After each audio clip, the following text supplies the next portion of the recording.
So ito po good news mula sa NTF-ELCAC. Ito po ay isang patunay na effective yung pong ginagawang strategiya ni PBBM at ng ating gobyerno at ng ating military at mga kapulisan para po masawata itong armed rebellion at magkaroon po ng lasting peace sa ating bansa at tuluyan na pong matapos na itong threat ng NPA sa Pilipinas. Yun naman po ang gusto natin. Gusto nating kapayapaan. Okay?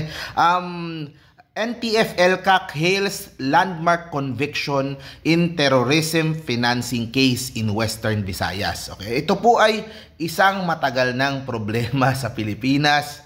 Parang naging normal na lang. Okay? Parang naging normal na lang kasi dahil so many decades na pa-practice yung pong hihingi ng revolutionary tax, hihingi ng yung pong mga permit to campaign, hihinga ng iba't ibang mga make money na mga ginagawa, aktibidades para po sila po ay magkapera at na-exploit po yung pong ating mga kababayan, lalo na sa mga sulok-sulok na probinsya. Ang nangyayari sa mga probinsya, takot mag-invest yung pong mga negosyante kasi tatakutin ka, di ba?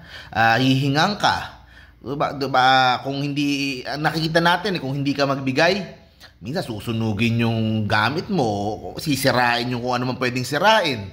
Nakikita natin yan sa mga cell sites, ginagawa nila yan. So, matagal na pong problema at nagkaroon po ng landmark conviction. Okay? Ito po ay marking the first of its kind in Western Visayas and a significant milestone in the government's intensified campaign laban po dito sa mga grupong ito. Yusek Ernesto Torres, Executive Director of NTF-ELCAC, described the conviction as a crucial victory in the nationwide fight against terrorism. This landmark conviction sends a clear and powerful message. Terrorism and its financing have no place in our society. It reflects the collective resolve of the Filipino people to reject those who seek to disrupt our peace and security. Kasi puro hirit sila kay PBBM di ba? Sabi nila, kumbaga nililink siya kahit dito sa mga makabayan at dun sa mga grupo na yan, pero hindi nila, kumbaga hinahanapan nila ano na bang mga achievements ni PBBM, pero hindi nila ito masabi dahil alam nila na effective yung ginagawa ni PBBM at malapit na tayong magkaroon ng kapayapaan. Okay? On September 2, the Regional Trial Court Branch 2 in Calibo, Aklan. Ayan. Itong si Ian Arevalo. Ayan. Ay pleaded guilty to being an accomplice in terrorism financing.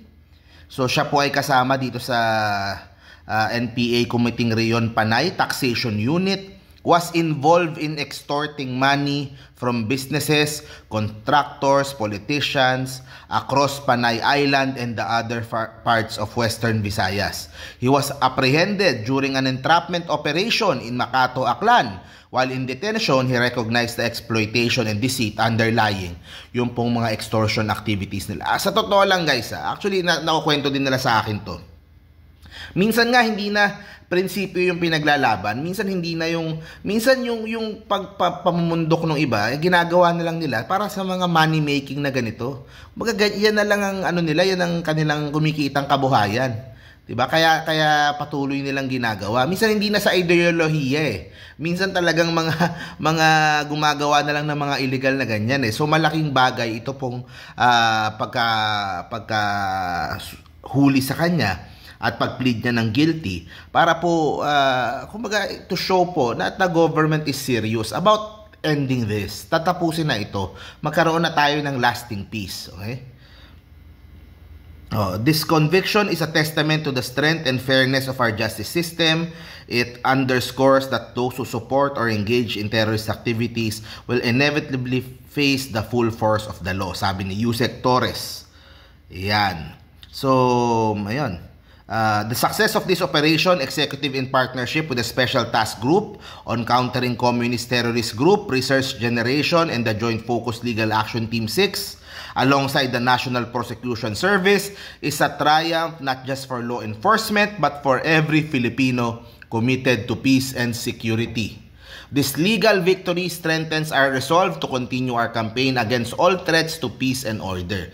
The NTF-ELCAC remains resolute in its mission to end the communist insurgency and ensure that justice prevails for all Filipinos. So, tingnan nyo yung style ni PBBM dito, di ba? Maayos, nasa legal, kumbaga according to the law, effective naman at malapit na nating makamit yung kapayapaan.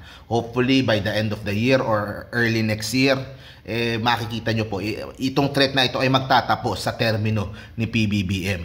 So thank you very much guys. See you po sa next vlog po natin. Stay safe parate. Bye-bye.